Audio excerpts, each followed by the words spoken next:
us make connections and move us forward. This would be terrific for you to know this as well.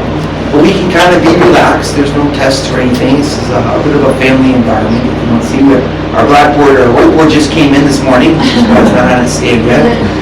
So 15 minutes before you arrived, we were unpacking it. But we're now ready. So I'm going to start over here, and then we'll move back over this way.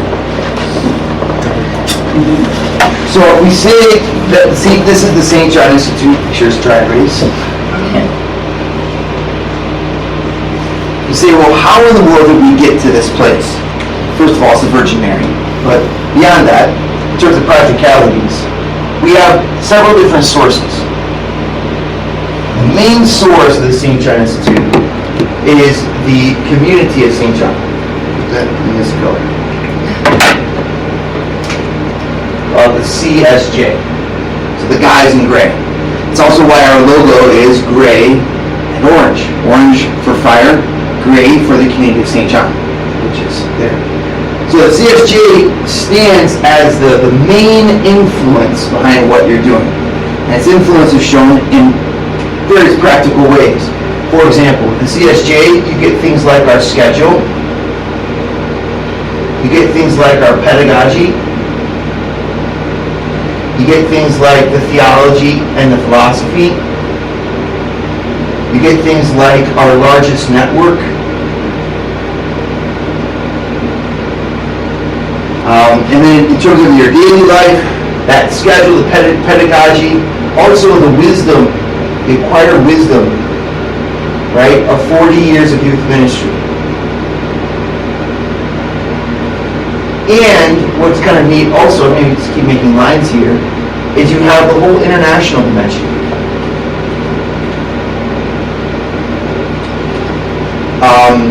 The community of St. John is in about 28 different countries. So I'll show you that over here on the slide. Let's see here, this one.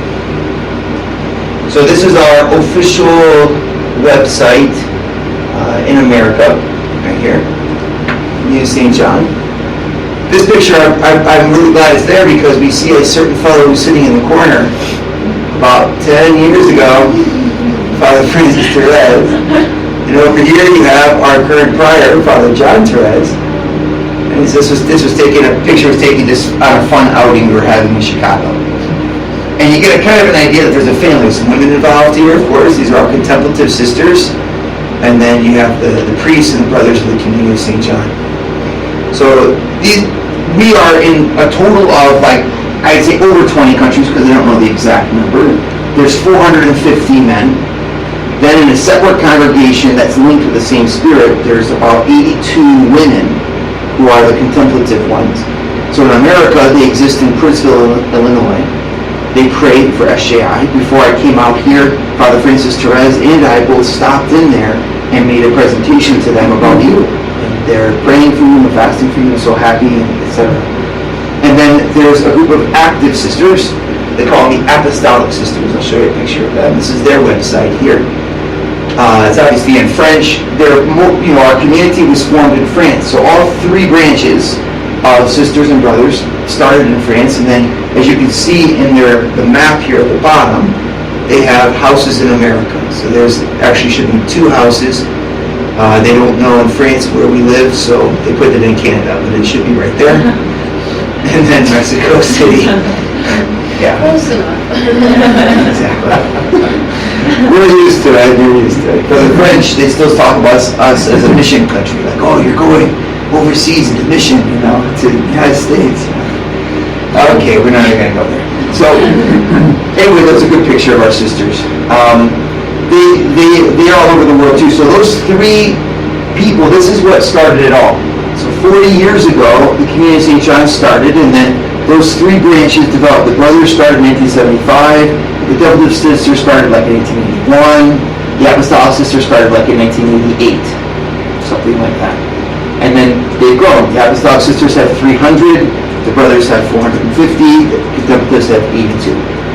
So, and then around, the way the CSJ works is that you found a priory, like Denver, Little Star, and then the brothers go out and they meet people and the families start to like them, and they invite the families into dinner over at the Brothers, so the families can meet each other, and then we launch Bible studies, then we launch Thomas Aquinas classes, then we have retreats, and each of those families ends up, saying, this is just so great. Some of them, let's suppose this guy over here, would then say, it's so great that I feel called to be a part of that community. They become what we call an oblate. And basically it means that you take the spirituality of St. John as your spirituality. And it's very light in its commitments. You have an annual retreat, and then you pray with brothers and sisters, and you also help serve with us. So in Denver, for example, we have about 15, 10? We have a few oblates. And we have a group of people that have been waiting for the brothers to come here who are going to make oblature now that we are here. So then they kind of become like a lay person thing. So the oblates, so in terms of numbers, worldwide, you easily have over 3,000 oblates. Okay? And then in terms of the brothers, like I said, you got about 450. The contemplative sisters, you're 82. And then the Apostolic Sisters, you have about 300. So if you do the math there, that's about 4,000 people worldwide that are affected. In the United States, the CSJ has 4 houses of brothers, 2 houses of active sisters, and 1 house of contemplative sisters. So we form this special culture. So way back when, that community, what does the community of St. John's do that's so special? What's our specialty? Well, we do some things that we really emphasize very well. We have prayer and a witness to prayer as one of our key things. So when people meet a brother of St. John, usually they're like, this guy is someone who takes prayer very seriously. We pray about 4 hours a day together in community. And that can be flexible because of different things, but when you break it down, you're always going to have certain elements that then you find exactly in your life. Like silent prayer, morning prayer, afternoon prayer, mass, evening prayer, adoration. It's that's a lot of prayer. That's because that's what the CSJ does. And then beyond prayer, another big thing that we have that we do really well is preaching. So, giving classes, talks, presentations about Christ, meeting in someone's home and leading them to know Jesus better, giving a retreat to nuns, giving a retreat to teenagers. So you'll see the brothers leaving St. John Institute to go to the John Paul II Labs, to go to Augustine Institute occasionally. Augustine Institute, places. Because people say, we want you to come and bring the Word of God to us. Because that's what we're good at. And then you'll find out all of a sudden at SJI, because we have theology and philosophy classes that we're teaching. So instead of saying, we're going to partner with the Augustine Institute, bring in their erudite, wonderful, very talented professors, be like, why are we having the brothers teach us? Well, it's because that's who we are. And when we're opening our institute, we want to give you from who we are as well. When we're not businessmen. So, at least I'm trying. Yeah. So there, we bring you high-quality folks like Michael and Paul, other people who will be volunteering for us, the classes from Walsh University. See?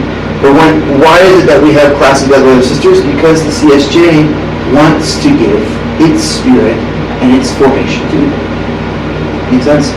Other thing that we're really good at, we can list a couple other things, but I think all of us would kind of agree that there's a grace for youth. When we asked the Vatican what we should focus on in America, the community when we're founding in America, they went to the Pope, or not the Pope, his representative, the Cardinal, and said, where are you? And the Cardinal said, we ask you to work with the youth. That's one of your principal missions. So I forget, he gave us 3. But youth was one of them. And that actually is because we have a little bit of experience with it. There was this group called St. John Education. So from the CSJ, I'm just going to put a little filter here. This. St. John Education. It's a French kind of translation thing. So it works in French. I went to try to find their website, and it looks like they're going through some transitioning. Here's the official Brothers of St. John website, full of pictures of very young-looking brothers. And there's San John, you guys see, they put up a kind of a token picture. It was started in 1985. So if you go all the way back, that's 30 years. From the translation says, began at 85 by a brother of the community and lay people. Together they wanted to create a place that served young people and families. And the idea is to bring families and religious to work together for young people. Here it is. L'intuition fondatrice, the foundational intuition, is to let families and religious work together for young people. So basically a brother started, his name was Father Jean Emmanuel. He was 85, so that means 10 years after the community started. So basically, he moved in, got his formation done right away, probably 25 years old, 26 years old. He's like, I want to work with the young people. So he started this thing. Well, when I personally was a high school teacher in 1998, I joined the Brothers right after teaching high school, where I'd fallen in love with youth ministry. And what did I do? The year 2000, they sent me to a St. John education camp. And there, I would have been that brother in the background with the stick up in the air. The kids actually, I remember, they surrounded me, they pulled up my habit, and they thrashed my legs with thistles. It was a wonderful introduction to working with 11-year-old French kids. I thought it was hilarious. I thought we'd dance around and say, stop, stop, and I didn't know what to do. That experience, St. John Education, now 30 years of them doing that work, they created these environments. This brother created this environment where you have the prayer life of the brothers and then fun activities, back into prayer, into fun. But he actually had them praying morning, midday, and evening. Then he would take them out and have them hike in the wilderness, have them canoe. And then as I saw that happen, I saw something amazing. I saw young people laughing. I saw them singing 4-part harmonies to music. I saw them singing and as they're hiking. I saw them making friendships. I saw 30 young people alive at a time. I thought to myself, this is really awesome. Because having loved young people from becoming a high school teacher, I said, there's something here. I saw how a religious, monkish world could be used to ignite the hearts of other people, young people. So, I'm just going to leave this for our chart as it is. CSJ, St. John Education, kind of being the major influence behind who we are. The other major influence comes from a group called Eagle Eye Ministries.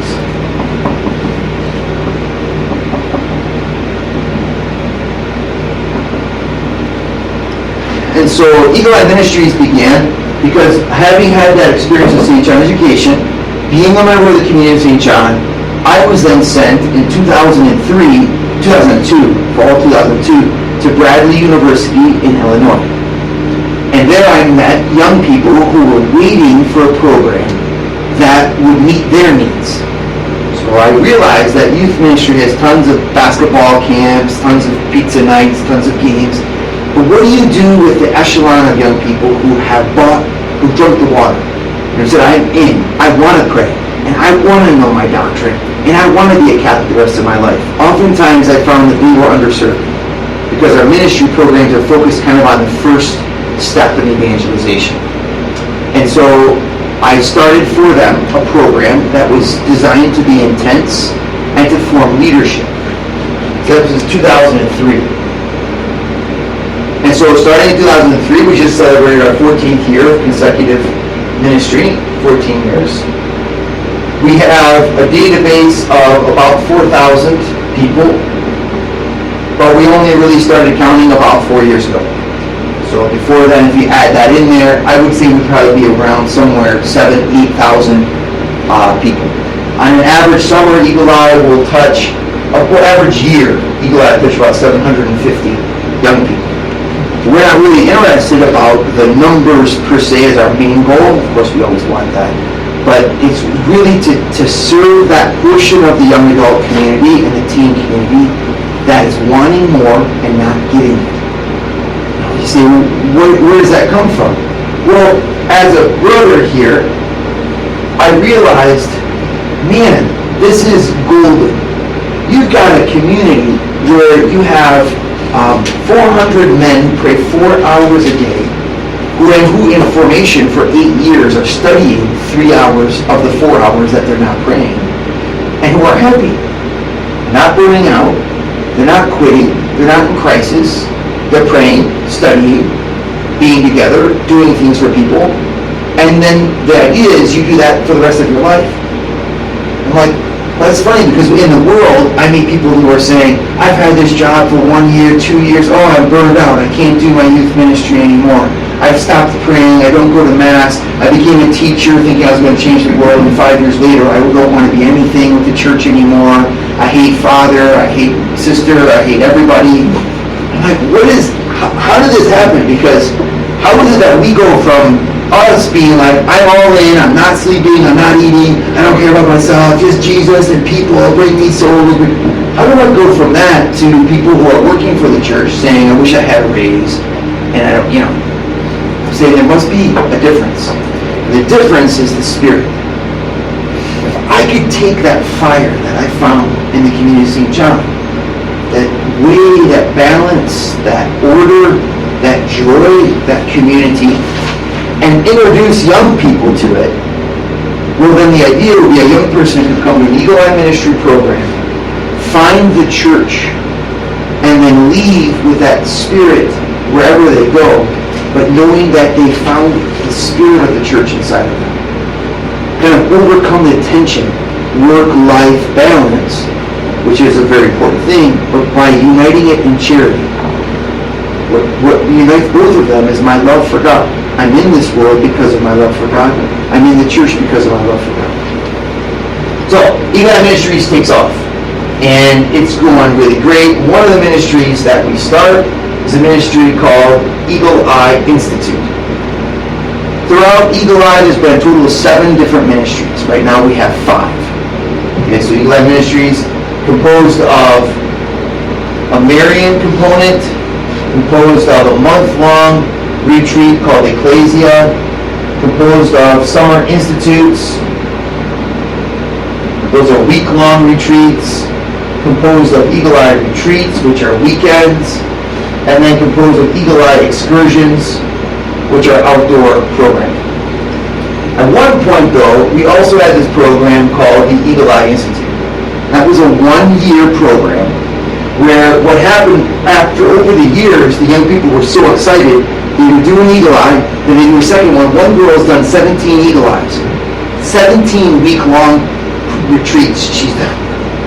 Like, I've got, there are probably 5 that are over 10.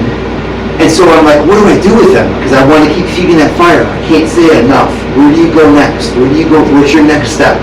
So we created a month-long program. So they went there, and then they're like, I want to dedicate my life to the church. From this program alone, we've had, I think, 4 vocations, religious vocations come out of that. Total of Eagle Eye, we stopped counting officially at 50. Just drew the line and said, we're counting no more. That's enough. It works. We can just say it generates vocations. Well, after 50 nuns, it works. I'm not going to count anymore because that's not the point. We talk about how great we are.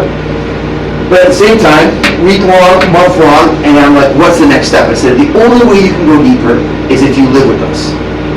So they said, please. That was a big mistake. So we created space in Princeville, and we created the prototype of the St. John Institute. The Eagle Eye Institute is where we know that what you're going to go through is actually going to work. We know it. It's not a doubt in my mind, because we ran 6 years of a prototype of this program. Living with the brothers, balance of prayer, study. They had manual work. You'll have free time. You guys are cruising. Life and community. You can't work the connection between the brothers and young people. Connection, absolutely. We had 47 people go through, 47 young adults, your age and younger, living with the brothers and sisters of St. John in Princeville. Right? Of those 47, a fair number ended up in a religious life. 4 of them married each other. So we had 2 married couples out of it. Maybe Institute kids.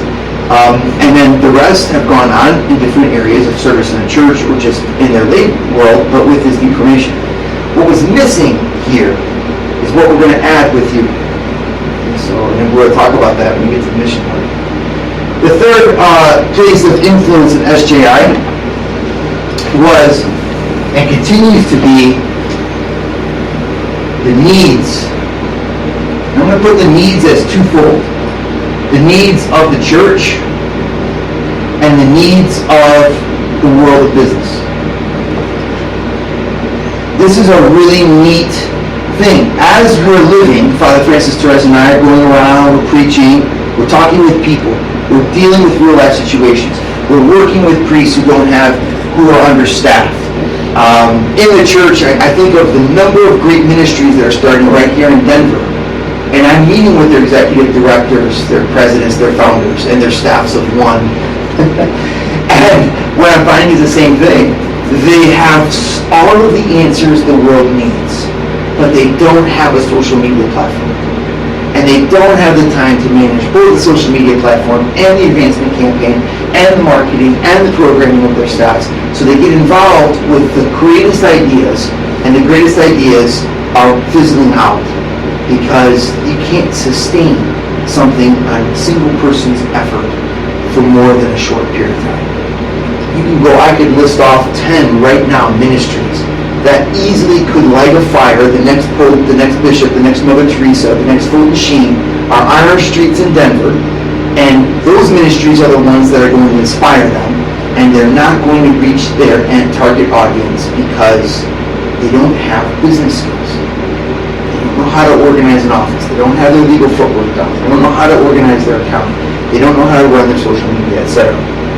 Then you take the world of business. How many business professionals that I've spoken with, Katie's definitely spoken with a fair share, Father as well, who say the same thing. Oh my goodness, if only I had someone who's just beyond head smart, but who's ethical and evangelical. You need both. Not just ethical. I actually have the spirit of the gospel, and I'm able, this is what's so, like, for me, I get passionate about this because it's crazy. I'm able to see this world of business as not a bad word. This is called community. This is called service. Can I hear amen on that? You can get it. I mean, this is the church. I mean, right there. If you choose to make it and see that we have this weird ideological break between the two. SJI, we're going to deal with that break. So, all of these three sources, being a member of the Community of St. John, working for 14 years, on the front lines, Eagle Eye Ministries, touching 4,000 to 7,000 young people, working then and all along meeting and keeping on seeing these needs, I think you see what happens. I say, look, why can't the Community of St. John help young people to meet these needs? It's a brief history of this interest. Pass into the mission part, but I'd like to hear any questions, details, so we can submerge if you want, and that might be helpful. So they will find it helpful to submerge into the history. One question I get often is, how many vocations are you guys drawing in?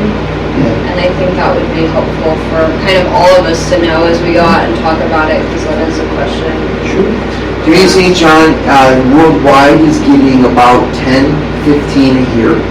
I think in Europe is probably between 5 and 10. Africa is really booming. We have this house in Togo where we have, I think they said 2,000 students at daily mass. It's the Catholic University of Togo. I think they have 25 guys in like a discernment program. But in Africa, you have to be a lot more careful because sometimes the ideas are mixed. You also have a different notion of chastity, etc. So they take their time, so it's probably spaced out over something like a 3-year introductory program. In America, so of our 4 houses, we have about 22, 23 guys in the whole country. We have 2 coming in this fall. I would say on average, you could say they're getting 2 to 3 a year. Like last year we didn't have any, but the year before that we had 4. But it sounds like at the entry point, if you include the folks from Africa, it's on the order of about 50, right? Like from the very start of when people's... I would say 30 to 50. 30 to 50, okay. Because I don't know all the numbers off the top of my Right. head. we're in Asia, Europe, Africa, and the Americas. So then each one of those, in the Philippines, they probably get 2 or 3 a year, etc. But it can be a little bit misleading in that most orders kind of concentrate their efforts. They'd say, okay, we're going to found in America, and then we're going to have 5 or 6 or 7 houses. Father Philippe's philosophy was different, and maybe it has advantages. And one of its disadvantages, his philosophy was throw them to the winds, and let's go as far out as we can. Wherever the need is, we're not going to think strategically, we're going to think charitably. So if the bishop needs us, we go there. So his idea was respond to the needs of the church, and don't worry about the community. Don't worry about growth, don't worry about, just respond to the needs of the church. So we have 1 house in Brazil, and 3 houses in Mexico, 1 house in Korea, 1 house in Taiwan, 1 house in India, and they're kind of grouped as Asia. But India to Korea, and then, what do you do? So now as we grow, we're kind of taking stock of that and saying, well, our founder probably did a good thing, but at the same time, this is not perhaps the best way to grow. So that's why they chose to invest in America with the 4th priority in Denver, instead of sending the 2nd priority to Italy. So then the Italian brothers are like, oh, we're all by ourselves, America's got 4. The community's kind of trying to say we need to stick together. So when it comes to their vocations, to have 2 guys come into the Philippines per year, when you only have 8 guys there, yeah, that's huge. it's kind of nice. Yeah. But at the same time, that's it. I would say, so the answer for you was tell them 2 to 3 years. That's all they care about is America. Any questions you guys have? You see the history? Brothers of St. John, working with young people, seeing needs, and so they say, come to SJI. Yep. What about the outdoor component of SJI? Where does that come from? Why is that so important? The history of the outdoor component comes from both the CSJ, St. John Education, that saw the natural world as a great way of drawing in young people and of teaching them about things. And that comes from my own personal experience. Because then I had an experience as a hiking volunteer when I was in high school with at-risk youth for 17 days in the White Mountains of New Hampshire. And I saw, wow, this is a way to kill. I had kids who were gangsters. They were literally one from the Crips and one from the Bloods. And yet the kids were scared of the dark.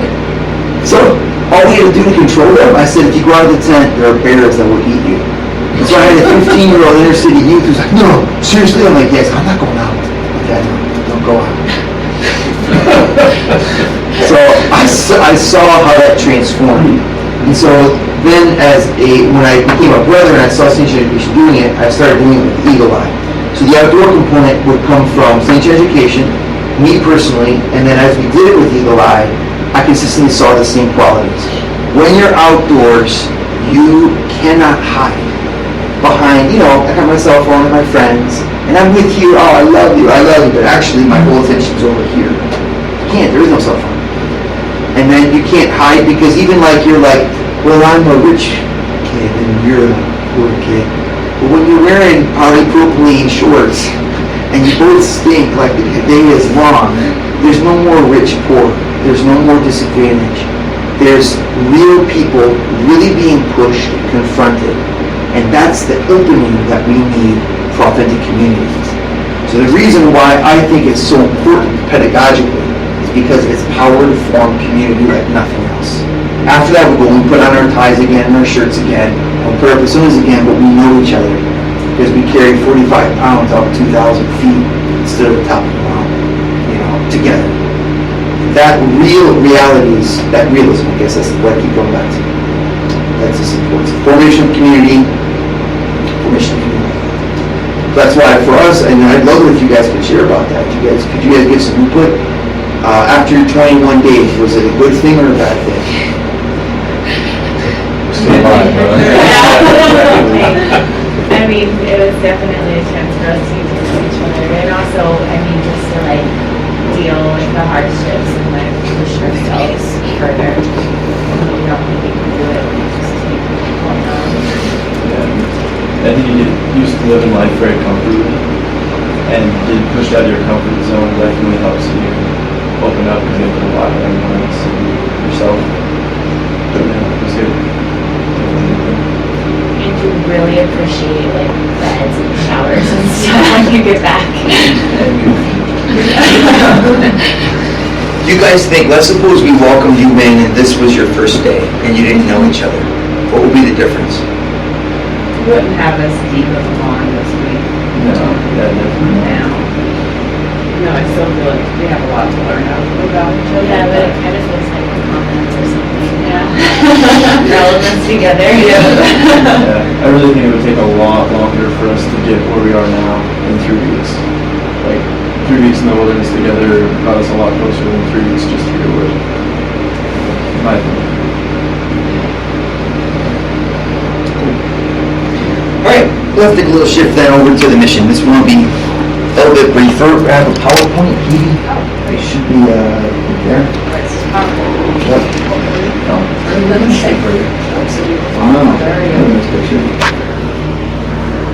So this PowerPoint I prepared for a board meeting, about a year ago. So we'll skip some of those basic slides. This is Eagle Eye Ministries in Iceland because we didn't have SJI. So from now on, you guys will be like everywhere on all of our things. I love the picture because of its joy and it shows in spirit what I'm trying to say. So we take Community St. John monks. We had a nun on this trip too, actually. Taking these awesome young adults, healthy, strong, vibrant, well-educated. This guy is an Army captain. He's an engineer at Caterpillar. This girl is a grade school teacher. This is a physician's assistant in Dallas. I'm like, this is the future of our church right here. If I could get these young people to see their job and their talent skills as beneficial to their fellow men and women in the world, I could inspire them to dedicate their energies to where they're needed for the church's mission. So that doesn't mean take them out of the business world. Obviously, he's transforming that business world also. But it's like giving that small, look at that. You can only get this. This hill is 400 feet deep. We went down 400 feet to stand here by this hidden waterfall in the middle of Iceland. These kids are like so happy because that's what I want. Because finally they've said, we found the church wanting our talents. And the idea is to inspire them to do missions. So if we go through a little bit of the history of it, the background, Eagle Eye, we already talked about it. There's the 5 ministries that Eagle Eye currently runs. And then I was asked, why SJI? So I put it together in one sentence. Because of the thirst of Jesus for love, we will form one ministry that will form 1,000. And that's you, by the way. Putting our nation's greatest talents towards our world's greatest needs by sending forth laborers for the Lord's harvest who make excellence the hallmark of their apostolic activity. So then as this slide goes down, we'll go through each one of these. So each one of these little phrases is key. So this, I just put various things that inspired me. But I want to read a little bit of this from you. Because this is John Paul II, what he said in Denver in 1993. There was a certain young man standing in the crowd who heard this talk live at Cherry Creek State Park, just a few miles from here. His name is Father Nathan.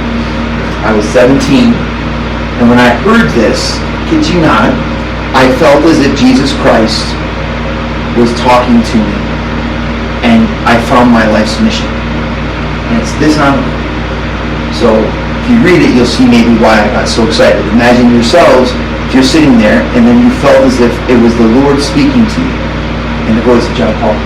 At this stage in history, the liberating message of the gospel of life has been put into your hands. So again, you're 17, right? You're sitting there, you're like, what? The Pope is like, it is your mission. The liberating gospel is in your hands. The mission of proclaiming it to the ends of the earth is now passing to your generation. Like the great Apostle Paul, you too must feel the full urgency of the task. Woe to me if I do not evangelize. And then he looked up at us and said, woe to you if you do not succeed in defending life. The Pope just said, woe to me if I do not succeed. Well, the heck with that, I'm going to succeed, man. We're going to do this. The church needs your energies, your enthusiasm, your youthful ideas. And order to do what? To make the gospel of life penetrate into society. Why did he choose Denver?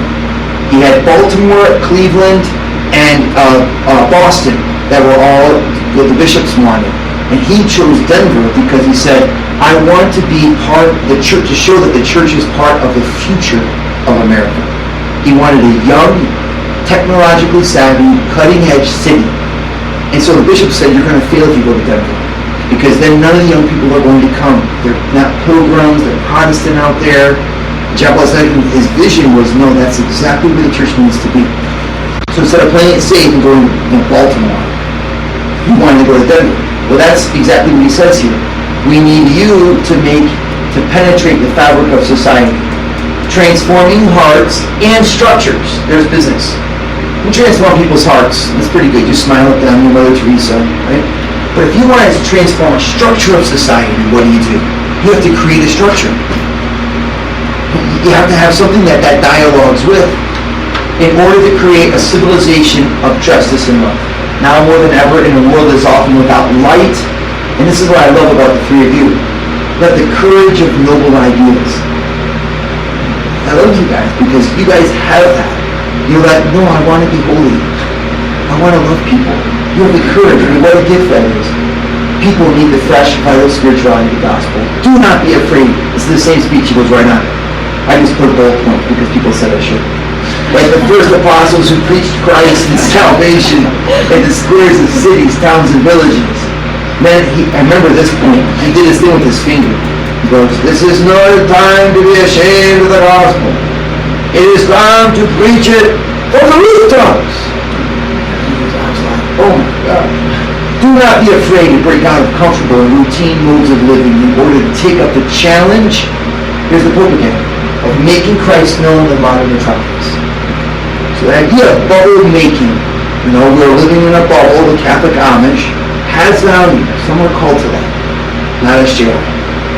SJI, I want a modern metropolis. So that means we need you guys to know the language, the ways, the customs of a modern metropolis. You need to know. And that's why Paul and Michael are here. How do you build? How do you get a height? How did Trump Tower exist? How did you get a tower? How did a guy like Trump get a tower? I want a tower for Christ.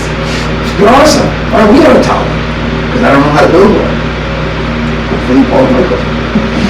It is you who must go out into the byroads and invite everyone you meet to the banquet which God has prepared for his people. I mean, look at that line. You, not me. I'm done. I'm old. You must go out and invite people. The gospel must not be kept hidden because of your fear, you can say it, or indifference. It was never meant to be hidden away. It has to be put on a stance for people to see. Okay, so I'm sitting there in Denver. I am hearing that. Then when the priorities opened, they're like, Father, you can put SJI anywhere. I had a house, we actually have a house that's been appraised for $2 million. It's a big 64-bedroom center in Laredo, Texas. I turned it down. So we have it. It's all the wrong system is sitting in there. We're trying to run retreats out of it. Turned it down. I could have been in the cornfields of Princeville. Could have been in the inner city of New Jersey. Chose Denver on purpose because that same vision, this is the vision of SJI. That's why I put that whole speech there. It's to take it to the modern metropolis, to create structures of society. So this speech I want to have bronzed, and I want to put it on the two sides of the door that you go into when we finally have a chapel. Anyway, we're going to get there. Could you do an arrows thing for me? The next one? Okay, so we keep trying to go. This is Pope Benedict says the same thing. Well, I'm just going to quickly remind. So Pope Benedict's addressing the bishops in 2012, and he basically says, you guys are in big trouble in America. And then he says right here, this line, here once more we see the need for an engaged, articulate, and well-formed laity. It's amazing. He say, well, everyone become priests. We need our laity to be engaged, articulate, and well-formed. Endowed with a strong critical sense, so you understanding the dominant culture, and the courage to encounter reductive secularism with which would deliver the debate about the future of the American society. So the Pope talking to the American bishops says you need to form your lay people to get in there and speak intelligently. The preparation of committed lay leaders presentation of a convincing articulation of the Christian vision of man's society remain a primary task for the church in your country. As essential components of the new evangelization, these concerns must shape the vision and goals of catechetical programs at every level. So it's Benedict, so it's like, but you see the fire that's behind that. Get out there and start to teach our lay people to engage. That's SJI. So that's Christ first, and then we'll form SEO from 1,000 more. And the idea here is that we want to create a place of inspiration, put incredible young people in it, and watch what happens. So one of the vision, the ideas I have behind SJI, I think of it as a greenhouse. It's this warm place where we put in all the fertilizer. Yeah, it's working. All the fertilizer. And when we put our plants in there, you guys start to just have chemical reactions. I want to see a chain. I want you to be like, I could do this, I could do this, I could do this, I could do this, we could do this, we could do this. We're going to capture that energy. And we're going to say, well, let's put some legs behind it so that you actually can get out there and actually make that stuff happen. That's what this place is. So that's why it's an institute which will form 1,000 more. Every one of our graduates will be formed, if they want to go out and create another SJI. It's not bad. And then to put our nation's greatest talents, I've actually changed that. Now I say to put the church's greatest talent at the world's greatest needs. Okay, so this obviously we do a formation, heart, mind, body, soul. Labor's a little hard. So people now ask me what's my elevator speech. They say, what are you all about? I say, I'm there to put boots on the ground. Laborers in the Lord's harvest, men and women, able to evangelize effectively. Ding, and they go out the door. That's really what it comes for. Laborers of the Lord's harvest. The work of the brothers will be to make this commandment resonate in the hearts of young people so that it becomes their personal creed. So the idea behind that is that I'm looking to get beyond the idea of you working for the church. It's not it. Working for the church is of course important, but that's only a fruit. Making your personal creed means my entire life is evangelization. So that means no matter what I'm doing, I'm embodying and bringing about Jesus Christ into this world. That's our work. So I really want to, that's what's so unique about us. You go to other MBA programs in our business. You can go to a spiritual director and your spiritual life. But to combine them in a synthesis where the two can't be separated out, that's the genius of SJI. That's what makes your formation worth the effort you're going to put into it and the fundraising you're going to need. You will be the Navy SEALs of the new evangelization. Navy SEAL is not like, I'm in battle so I know how to shoot my gun. It's a creed, it's a way of life, it's a code, it's something that's in their very fiber of their being. And only a formation that unites everything into a synthesis of a single family is going to be able to allow you to unite that into yourself. You guys see that? This is really important for what we're all about. Why community? Why do I have to take care of the car? Why do I have to set up this? Why do I have to make the coffee? Why do I have to be nice to this person? Why do I have to welcome our guests? It's because the life as a whole has to be infused with all of those values. But for 2 years ago, almost done. Make excellence. So this is really important. This word here, excellence. This is going to be more than quality is job 1 on a Ford commercial.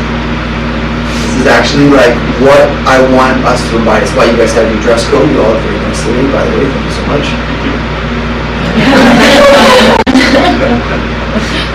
That's why you have everything that we do. We want there to be excellence. So we want to form a lifestyle dedication. So this is where the mentorship comes in.